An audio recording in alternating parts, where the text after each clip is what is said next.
Hello ఎవరన్, welcome to అర్పణ media. YCP కార్యకర్త సింగయ్యను బలి తీసుకున్న కేసులో జగన్మోహన్ రెడ్డి గారు చేసిన 5 పొరపాట్ల గురించి మీకు ఎక్స్ప్లెయిన్ చేస్తా. వీడియో కంటిన్యూ మొత్తం ఫుల్గా చూడండి, మీకు పాయింట్ టు పాయింట్ అర్థమవుతుంది. మొదటి పొరపాటు వచ్చేసి పోలీసుల అనుమతి లేకుండా అంత పెద్ద ర్యాలీని జగన్మోహన్ రెడ్డి గారిని కండక్ట్ చేయడం చాలా పెద్ద తప్పది. ఆల్రెడీ పోలీసులు చాలా క్లియర్గా చెప్పారు వద్దు అని చెప్పి, అయినా సరే కూడా వినకుండా జగన్మోహన్ రెడ్డి గారు అంతమంది పబ్లిక్ని తీసుకొచ్చి అసలు జగన్మోహన్ రెడ్డి గారు కారు మీదకి ఎక్కి తొక్కి అసలు అది నిజంగా ఆ పబ్లిక్ అలా తాగున్నారా లేకపోతే ఏదైనా మత్తులున్నారా, ఎందుకు అట్లా బిహేవ్ చేసినా కూడా అర్థం కాకుండా ఆ విజువల్స్ కనుక చూస్తే ఇట్లా దగ్గరలో పొడిచేటట్టు ఉంది.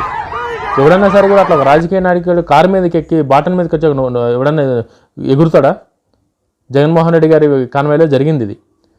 ఆ వ్యక్తి జగన్మోహన్ రెడ్డి గారి ర్యాలీలోనే సింగయ్య అనే వ్యక్తి జగన్మోహన్ రెడ్డి గారి కారు కింద ఫ్రంట్ టైర్లో పడి చనిపోయాడు ఆయన.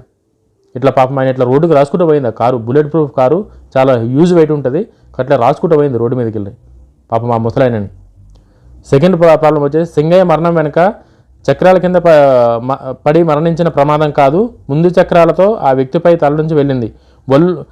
అసలు ఎట్లా దీన్ని కట్ చేశారంటే ఆయన బండి కింద పడి చనిపోలేడు, ఆయన నార్మల్గా కళ్ళు తిరిగి పడిపోయి చనిపోయిన కాడికి వీళ్ళు చిత్రీకరిద్దామని చెప్పి చాలా ట్రై చేశారు. బట్ ఏదైతే వీడియో రిలీజ్ అయిందో వీడియో కూడా దీనికి ట్యాగ్ చేస్తాం, మీకు క్లియర్గా అర్థం కానీ మీకు క్లియర్గా అర్థమవుతుంది. ఏదైతే పాపం సింగయ్య కార్మికుని ఏదైతే జగన్మోహన్ రెడ్డి గారి కారు పోయిందో ఒక్కసారి ఆ వీడియో కూడా వీడియోలో అప్లోడ్ చేస్తా, ఒక్కసారి చూడండి. ఇదే వీడియోలో అటాచ్ చేస్తా ఒక చిన్న డబ్బాలో. సింగయ్య ముందు చక్రాలతో వ్యక్తి తలపై నుంచి వెళ్ళింది, ఒళ్ళు గొగ్గులు పూర్చేటట్టు ఆ వీడియో చూసిన వారికి పూర్తిగా జగన్మోహన్ రెడ్డి గారి డ్రైవర్ నిర్లక్ష్యం అని చెప్పి చాలా క్లియర్గా అర్థమవుతుంది. డ్రైవర్ తన పని తాను చేస్తుండగా కారులో నుంచి జగన్మోహన్ రెడ్డి గారు బయటకు వచ్చి జనాల్లో చెయ్యి ఊపుతూ వాళ్ళకు ఉన్మాదం చేసుకుంటా వాళ్ళకి నమస్తే పెట్టుకుంటూ ఏదైతే చేసిండో అప్పుడే పబ్లిక్ అందరూ ఒకటేసారి వస్తాకల్లా కింద ఎవడున్నా కూడా తెలియకుండా డ్రైవర్ కూడా అట్లనే ఏదో పబ్లిక్ ఏదో రాయో ఏదో అనుకుని మరి అట్లా పోయిందా లేకపోతే ఏందన్నది అర్థమైతే లేదు. పాపం ఆ వీడియో చూస్తే మాత్రం ఖచ్చితంగా మీకు గుండెతో తరుక్కుని పోతుంది నిజంగా. మూడవ తప్పు వచ్చేసి ప్రమాదం తర్వాత కూడా అక్కడ అంతమంది ఉన్నారు కదా, ప్రమాదం జరిగింది, అంతమంది వైఎస్ఆర్ కాంగ్రెస్ పార్టీలు వైఎస్ఆర్ నాయకులు కార్యకర్తలు అంతమంది ఉన్నారు కదా, కనీసం ఆ నేరం అయ్యి ఆయన కారు కింద పోయి ఎక్కించుకొని పోయిన తర్వాత కూడా ఆయన హాస్పిటల్లో చేర్పించకుండా పక్కన తీసుకెళ్ళి ఏదో పోరాబాయ్ అని చెప్పేసి పక్కన తీసుకొని పడేసారు. ఎంత పాపం అసలు ఇది నిజంగా. అసలు జగన్మోహన్ రెడ్డి గారి కాన్వాయ్లో కాదు, ఎవరు బయట చిన్న యాక్సిడెంట్ అయ్యి రోడ్డు మీద ఎవరు పడ్డారు కూడా రోడ్డు మీద బయట అందరూ ఆయనకు సహాయం చేసి దగ్గర ఉన్న హాస్పిటల్లో చేర్పిస్తారు. అన్ని వేల మంది అంత వందల మంది కార్యకర్తలు ఉండి ఆ జగన్మోహన్ రెడ్డి గారి కారు కింద పడిపోయిన వ్యక్తిని కనీసం పక్కకు హాస్పిటల్కి తీసుకెళ్ళి అతనికి ఏదైతే సహాయం కావాలో ఏదైతే వైద్యం కావాలో చేయించకుండా పక్కన ఇసిరేసి వాళ్ళ ప్రోగ్రామ్ ఏదైతే ఉందో ప్రోగ్రామ్కి పోయారు. ఇంత దారుణమా? కనీసం నాకు తెలిసి ఇంతకుముందు కూడా చాలా సభలకు పోయారు, టీడీపీ కావచ్చు జనసేన కావచ్చు, అన్ని సభలకు పార్టీలు వస్తారు, కార్యకర్తలు వస్తాయి, అన్ని సభలు పార్టీలు కండక్ట్ చేస్తాయి సభల్ని. బట్ ఇట్లా సొంత కార్యకర్తలు చంపుకునే పరిస్థితి మాత్రం నిజంగా ఏ పార్టీకి రావద్దు. ప్రజలు కూడా కొంచెం తెలివితోని కొంచెం నెత్తితోని పోవాలి నిజంగా. ఇప్పుడు కనీసం ఆయన అక్కడ యాక్సిడెంట్ అయిన తర్వాత కూడా కనీసం ఆయన హాస్పిటల్లో తీసుకున్న పక్కన తీసుకొచ్చి పడేసారంటే ఒక్కసారి వైఎస్ఆర్ కాంగ్రెస్ పార్టీ నాయకులు కానీ కార్యకర్తలు కానీ ఆలోచన మైండ్ సెట్ ఒకసారి మీరు అర్థం చేసుకోండి. మీరు ఆ ప్లేస్లో మీ కుటుంబ సభ్యులు మీరున్నా సరే కూడా ఒకసారి ఆ పరిస్థితిని అర్థం చేసుకోండి. ఒకసారి అనుకోకుండా ఆయన పడినేమో, పడిన తర్వాత అన్న సరిగా చూసుకున్నారే ఏమైంది ఈయనకి, మన కారు కింద పడిందని చెప్పి అక్కడ ఆగి అతను అంబులెన్స్లో ఏడుకొని పంపించి అప్పుడు పరామర్శకెళ్ళిన ఒక లాగుంటుండే, కానీ కనీసం మనిషిని పట్టించుకోకుండా మనిషి పానాపడే స్థితిలో ఉన్నా సరే కూడా పక్కన పడేసుకోవడం అనేది అసలు అత్యంత నీచమైన పని అది నిజంగా. ఆ జగన్మోహన్ రెడ్డి గారు మరి ఆయనకి తెలుసా లేకపోతే తెలియక ఆ వైఎస్ఆర్ ఏందో అర్థం కాదు, పాపం ఆయన అయితే పక్కన పడేసారు. 4వ తప్పు వచ్చేసి ప్రమాదాన్ని పోలీస్ రిపోర్ట్ చేయకుండా జగన్మోహన్ రెడ్డి గారు వాళ్ళందరూ పోలీసులు కూడా మేనేజ్ చేశారు. అది ఈరోజు ఈ వీడియో కనుక బయటకు రాకపోయిన ఉంటే, ఏదైతే అతను తలపై నుంచి వెళ్తున్న వీడియో కనుక బయటకు రాకపోయిన ఉంటే ఖచ్చితంగా అది వేరే కార్లో గుద్ది వెళ్ళిపోయింది, జగన్మోహన్ రెడ్డి గారి కారు కాదు అది. ఆల్రెడీ పోలీసు వాళ్ళు కూడా తప్పుడు స్టేట్మెంట్ ఇచ్చారు ఇవాళ, అది జగన్మోహన్ రెడ్డి గారి వ్యక్తిగత వాహనం కాదు, అది వేరే ఏదో ఉద్దేశం వెళ్ళిపోయింది, కాన్వాయ్ వాహనం కాదని చెప్పారు. ఇప్పుడు ఈరోజు ఈ వీడియో వచ్చింది కాబట్టి మరి పోలీస్ డిపార్ట్మెంట్ వాళ్ళు అది ఏం చెప్తారో అది కూడా చూడాలి. ఎందుకంటే పోలీసులు అనేటోళ్ళు ప్రజల కోసమే పనిచేయాలి తప్ప ఇట్లా రాజకీయ నాయకుల చేతుల్లో ఉండి తప్పుడు సమాచారం, తప్పుడు స్టేట్మెంట్లు, తప్పుడు కేసులు పెడితే ఇంకా ప్రజలకు ఏం నమ్మకం కలుగుతుంది? ప్రజలు నిజంగా టీడీపీ గవర్నమెంట్ ఏం చేస్తుందో కూడా అర్థమవుతలేదు. ఇలా ఇంత పెద్ద ఇన్సిడెంట్ అయింది, కళ్ళ ముందు కనిపిస్తుంది క్లియర్గా బుల్లెట్ ప్రూఫ్ కార్ ఎక్కినట్టు.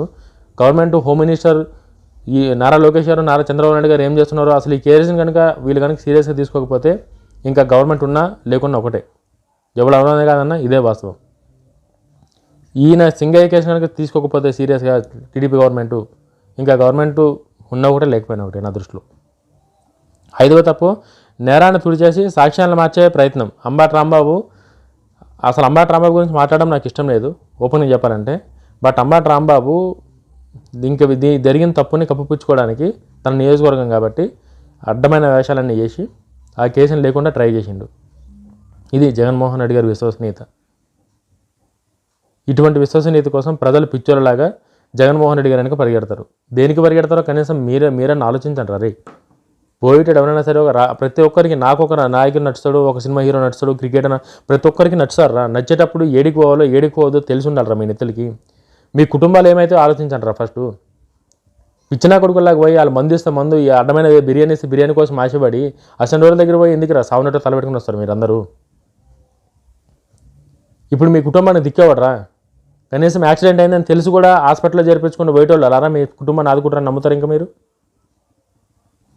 పార్టీ ఏదైనా సరే కూడా ఒక కార్యకర్త లేకపోతే ఏ పార్టీ నిలబడదు. అసలు కార్యకర్తకు కూడా పార్టీలో ఒక రక్షణ ఒక ఇది లేదంటే ఏం లాభం. ఇంకా అటువంటి పార్టీలకు సపోర్ట్ చేసి ఏం లాభం. ఇంకా రాజకీయ నాయకులకి పొగిడించుకోవడం ఏం లాభం. నిజంగా నేను అసలు మా వీడియో చూస్తే గుండె తరుక్కుపోతుంది. ఎవరికైనా సరే ఖచ్చితంగా వీడియో చూస్తే గుండె తరుక్కుపోతుంది. అది ఏంది పాపం అసలు అంత ఆ బుల్లెట్ ప్రూఫ్ ఎంత వెయిట్ ఉంటుంది వెహికల్. అది పాపం రోడ్డుకి ఇట్లా రాసుకొని పోతుంటే ఎట్లా ఒకసారి ఊహించుకుని ఆయన ప్లేస్ నుండి హాస్పిటల్లో జాయిన్ చేయించాలన్న మినిమం కాంపిటెన్స్ కూడా లేదంటే అంతకన్నా దరిద్రం అంతకన్నా దౌర్భాగ్యం ఇంకోటి ఉండదు. ఇప్పటికన్నా సరే నేను ఎవరికన్నా సరే కూడా నేను ఒకటే కోరుకుంటా, మీరు ఏ నాయకుడు జగన్మోహన్ రెడ్డి గారిని ఇష్టపడండి, చంద్రబాబు గారిని ఇష్టపడండి, లోకేష్ గారిని ఇష్టపడండి, పవన్ కళ్యాణ్ గారిని ఇష్టపడండి, దేశంలో ఉన్న ఎవరినన్నా ఇష్టపడండి. ఫస్ట్ మీ కుటుంబం గురించి చూసుకొని ఆ తర్వాత వాళ్ళ మీద ప్రేమ చూపించంటారా. రే ఫస్ట్ కుటుంబాలను సరిగ్గా చూసుకుంటారా. అడ్డమైన వాళ్ళ దగ్గర పోయి ఇట్లా అడ్డమైన సాగులు చేస్తారు ఎందుకురా. నిజంగా నాకు నేను బాధతో చెప్తున్నా ఈ మాట.